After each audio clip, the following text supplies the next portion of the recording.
का भैया बड़ा टेंशन में लागत बा, का बात बा? हाँ भैया बड़ा टेंशन बा। का भइलो?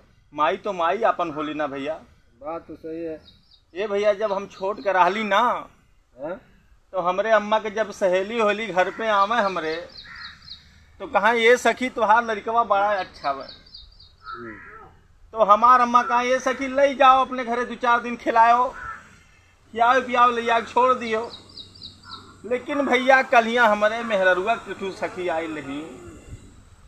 हमारे मेहररुआ से कहा कि ये सखी तोहार पति तो बहुत अच्छा बात है, लेकिन हमारे मेहररुआ एक कुछ जबान नहीं कहलिस कि ये सखी 2-4 दिन खर्तिन लिया जा अपने घरे।